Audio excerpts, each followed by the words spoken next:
All right, everybody, we have David Schuster, longtime Chicago beat writer and broadcaster, now host of many podcasts, in particular Chicago Sports with David Schuster, covering the Chicago Bulls, the Chicago Blackhawks, and sports gambling with the man himself, Andy Roth, who I say is the expert in futures bets and making money there. David's here to talk about the Chicago Blackhawks, both on the ice, but also with everything going on off the ice in their sexual assault scandal. David, how are you, sir? I'm doing great, Scott and Isha. It's a pleasure joining you guys.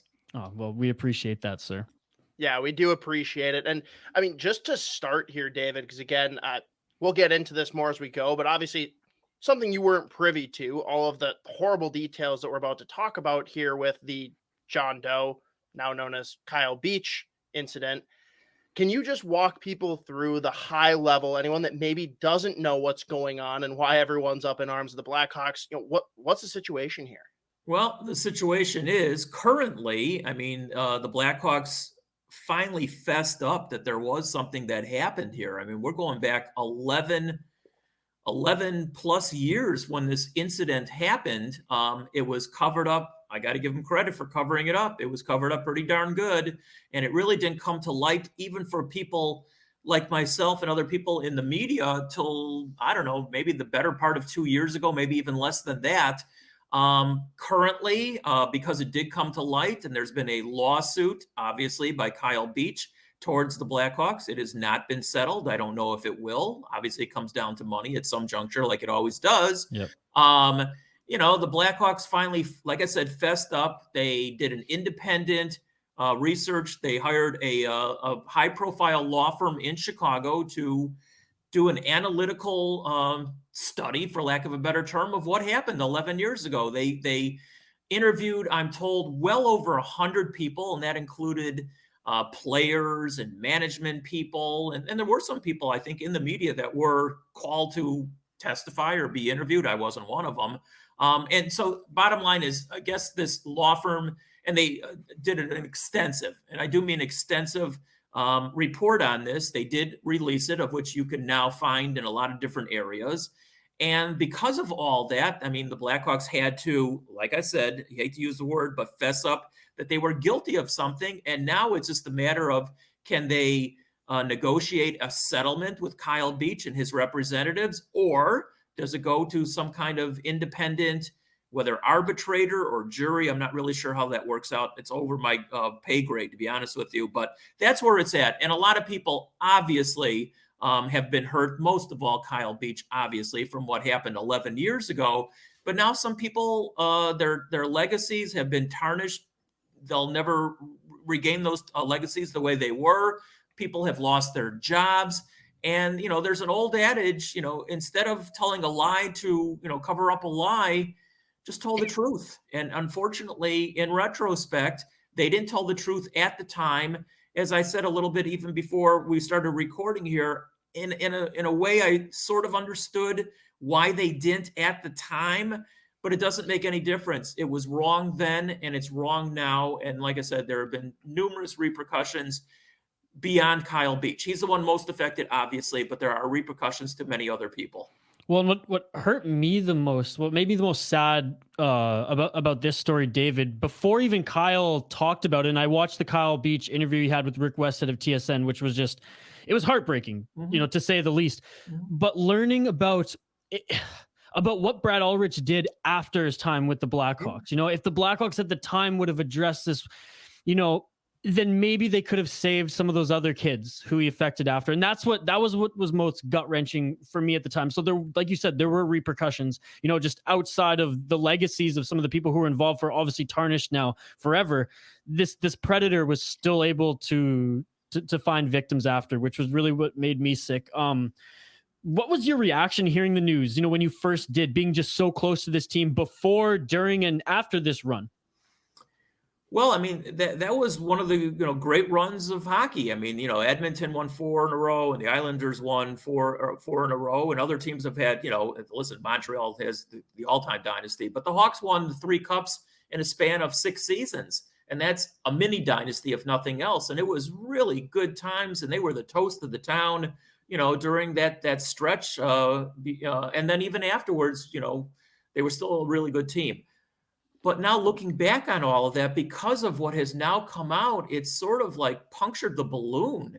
It's tarnished not only, mine, and who am I, but it's tarnished Blackhawk fans. I mean, I read this long article today by one of the local writers in one of the newspapers, and he quoted a lot of longtime season ticket holding fans who said that they were so upset and distraught by all this that they are canceling their season ticket packages and will never renew them. And listen, that's where it really is going to hurt the Wirtz family. Yeah, for sure. And it's no irony to me that after this was first announced, the story came out that the Hawks admitted to everything, a short time ago.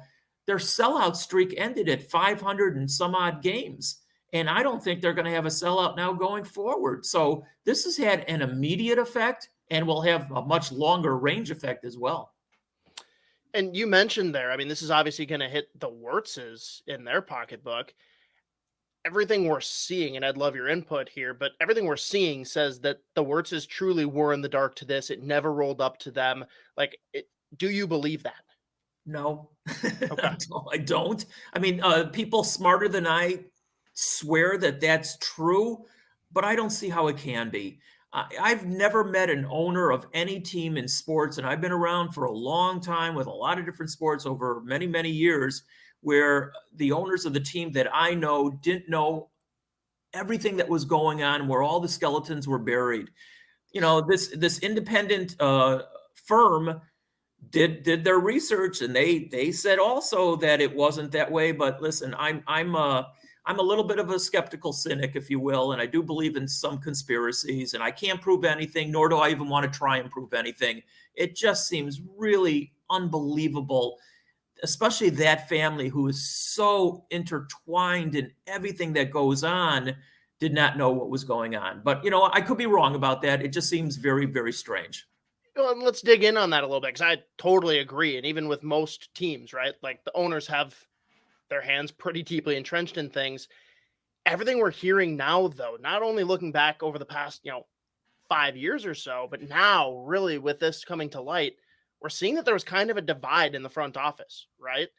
And I want to know, like, you say, like, every ownership team should know about this. Well, what if the guy beneath them is John McDonough? What does that impact? Well, I've known John for a long time, and smart cookie. I mean, knows how to market and public relations and how to make money, not only for himself, but the organizations he's worked for. I mean, he did it for the Cubs for many years. He came over to the Blackhawks, and he did a lot of moves that helped put a lot of fans back into the seats, get them back on the front pages of the sports section, along with, first it was Dale Talon, who made a couple of those draft picks, and then, Scotty Bowman followed him up.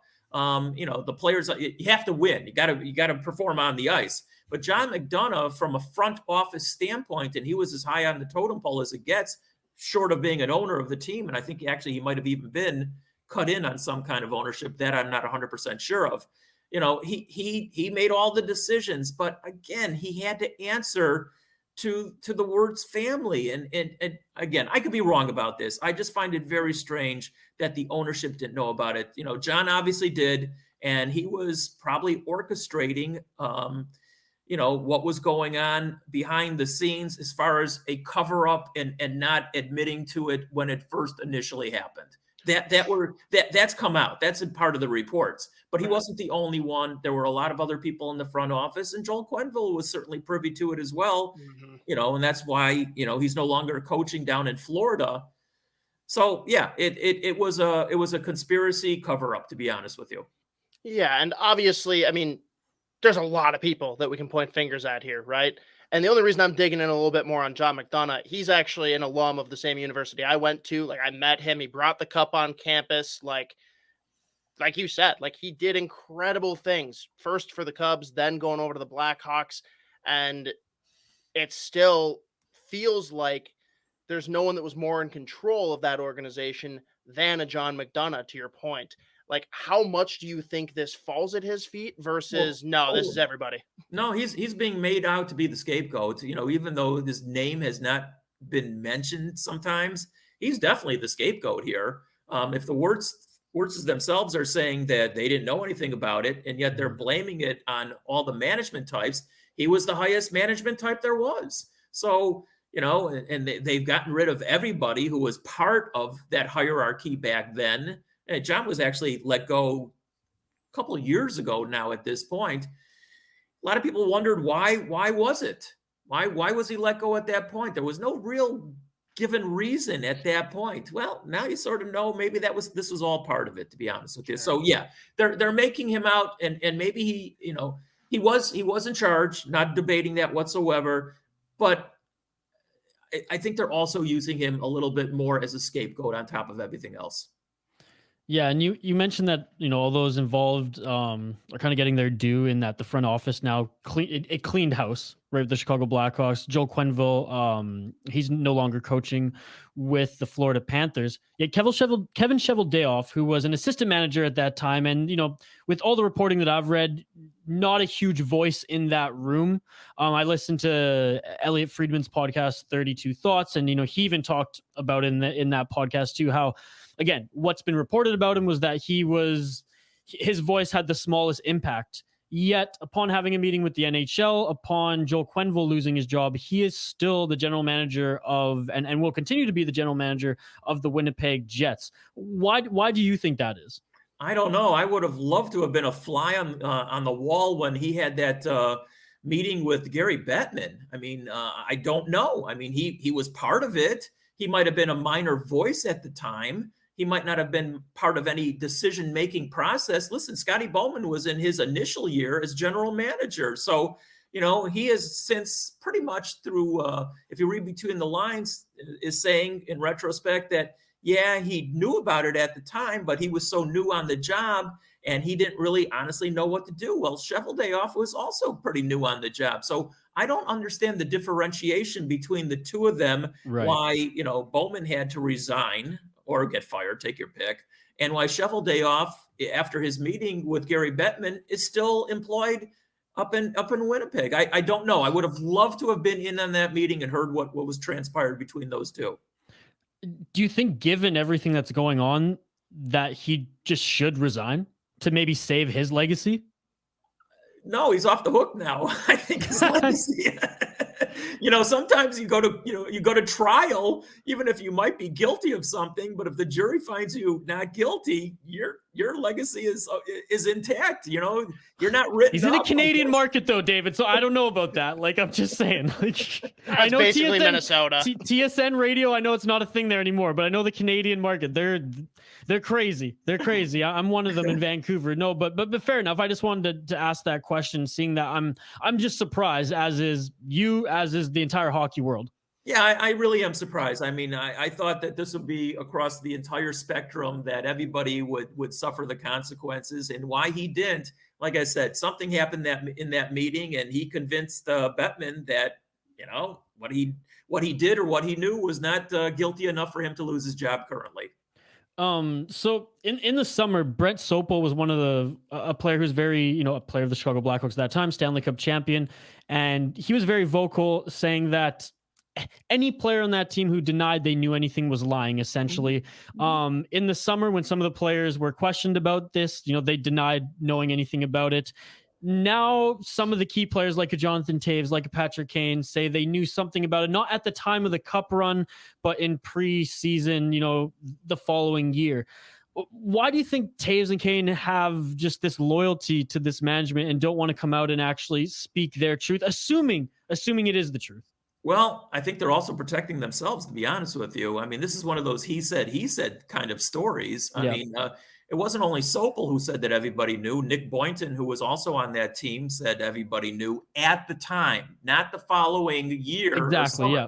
I guess all the players, whether it's Kane or Toews, and I don't want to besmirch them, I'm just telling you once again, it's hard to believe who do you believe? Okay. I mean, if two of the players said that everybody knew and some of the players, and listen, I was, part of the interviews when Kane and Toews, and I even heard Duncan Keith, interviewed up in Edmonton, say that they just didn't know at the time, but they found out the following training camp. Okay. Well, that's what they said. There was no lie detector attached to any of them to know if they were 100% on the level or not. Again, it's just very hard to believe some of the things that people say. I'm not going to besmirch anybody. It's just hard to believe. No, and that's fair. But I mean, you just mentioned one there, Duncan Keith, right? 100 at least interviewed, brought in to talk through this investigation. He's one of the ones that surfaced now as not being willing to participate. And I mean, I get like he's trying to separate himself from it. He's not with Chicago anymore, trying to put it behind him, whatever.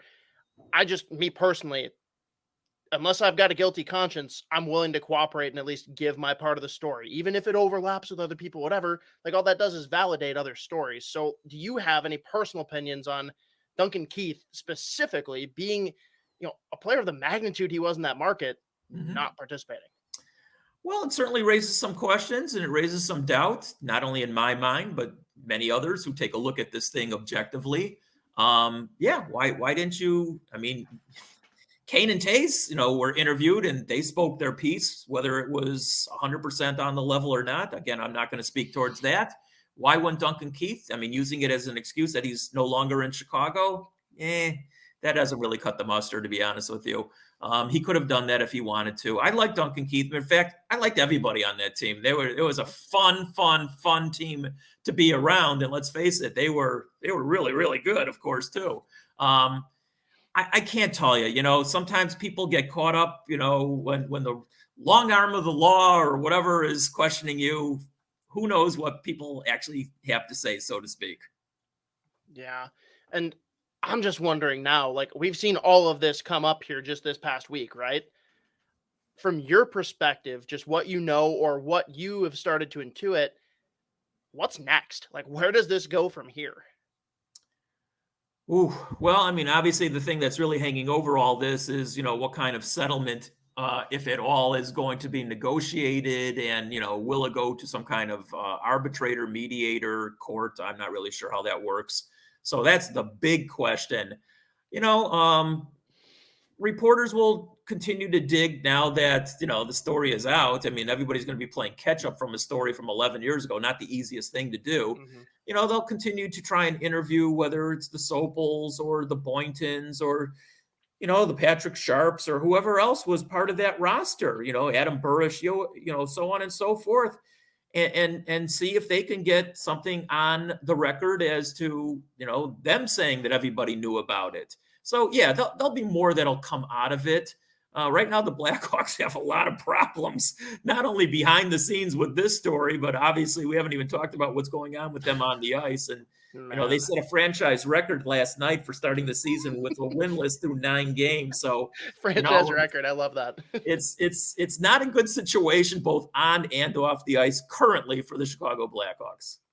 So, I mean, touch on that. Like, what is happening on the ice? Because I admittedly was one of the people that looked at this team after what they did last year. I won't let them take the fall. With everything that happened in the summer, we all were like, okay, they could be something this year. They could be a threat. I yelled it louder than you did, but they looked good last year. They were without Toews and Doc. Again, whether or not the contract for Seth Jones makes sense, he's still an upgrade from Duncan Keith at this stage of their careers. You bring in Fleury, like, everything was poised for them to have a solid bounce back year. And boy, have I been wrong. Yeah, it's what's that old adage? Whatever can go wrong, does go wrong, or something like that. Murphy's Law.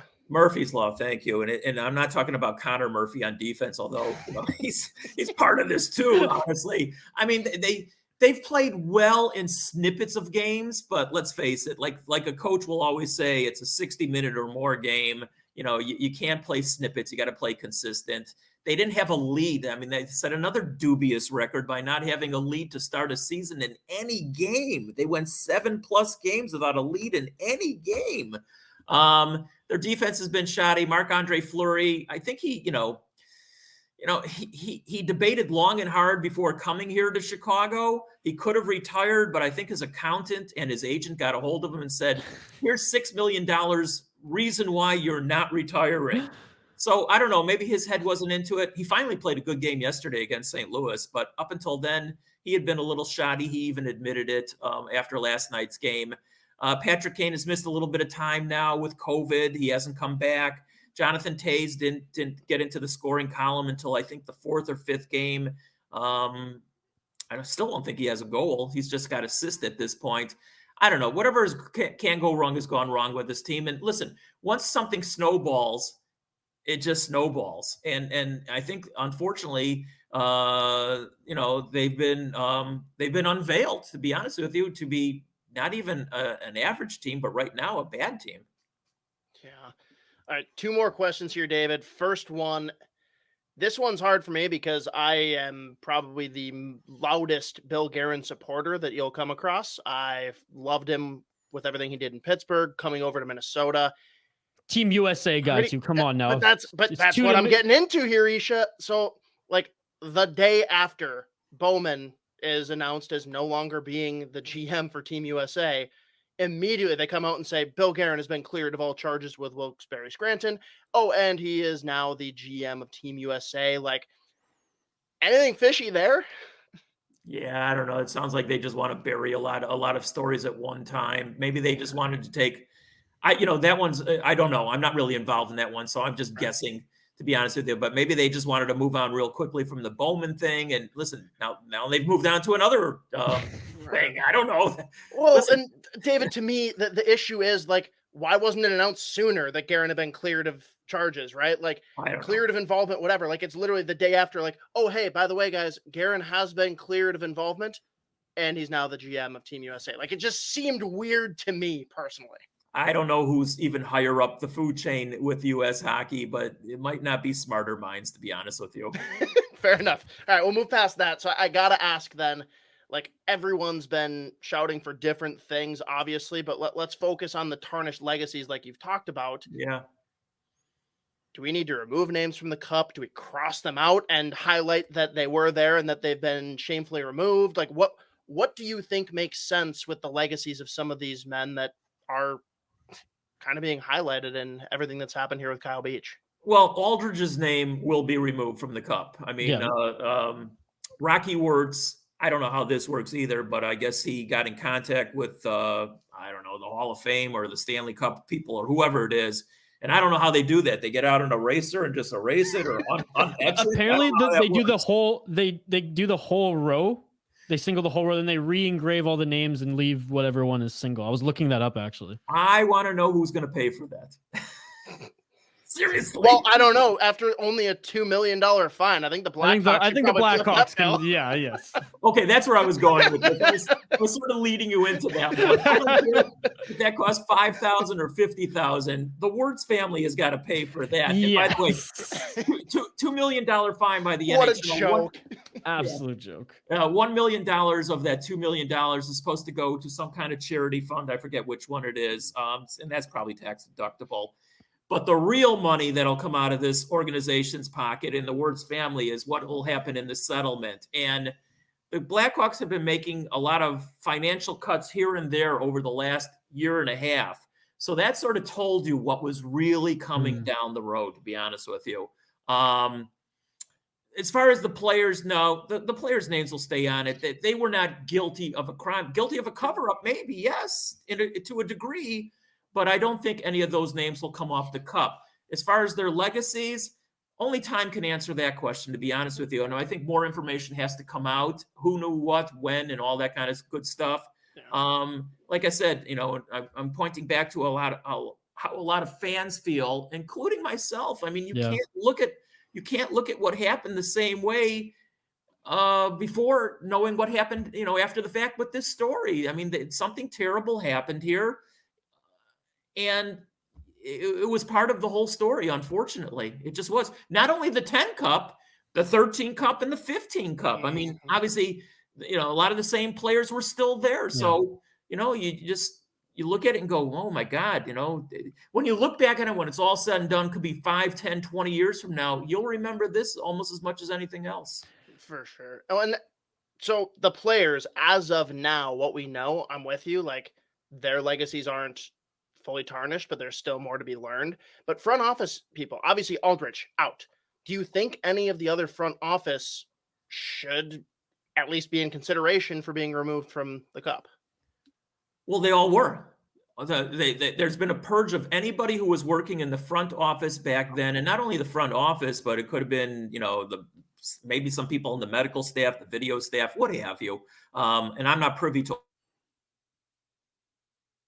all those people, but I'm talking to saying all those people are gone. So yeah, some of the players are still here, but anybody who was supposedly part of the decision-making cover-up process at the time, they're all gone. Now, that all being said, I saw what Gary Bettman said, that if if Stan Bowman, I wonder what Scotty Bowman thinks about all this, by the way. If Stan Bowman ever wants to get back into hockey, he will have to go through some kind of process to get back into the sport, as well as whoever else, was jettisoned either by the organization or the league itself. So that might be interesting a year down the road. And there's probably precedent for something like this happening, although I can't think of anything off the top of my head.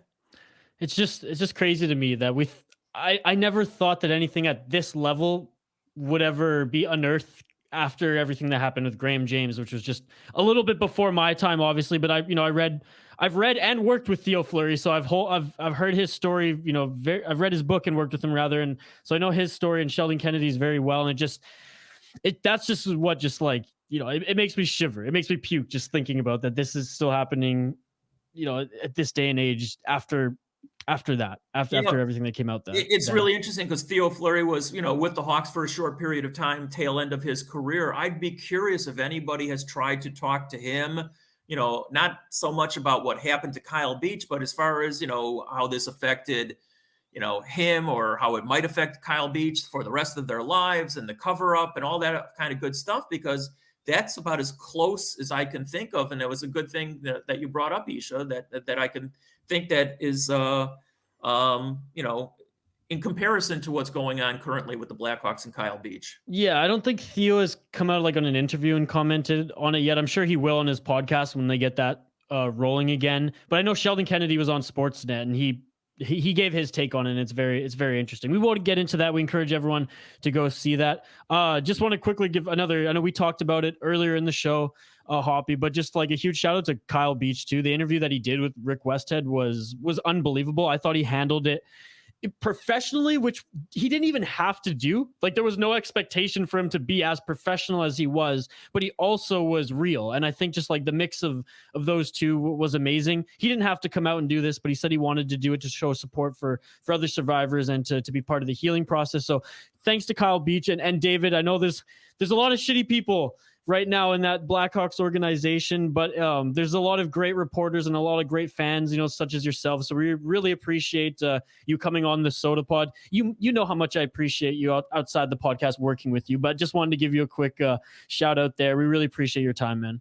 Isha, I appreciate the kind words. Scott, it's a pleasure meeting you, and I hope we can do this again sometime under different circumstances. Hey, when they win 10 in a row down the season, we'll bring you back on to bask in that joy. I'll be tripping over my beard at that point. All right, thanks, David. We appreciate it. Thanks, guys.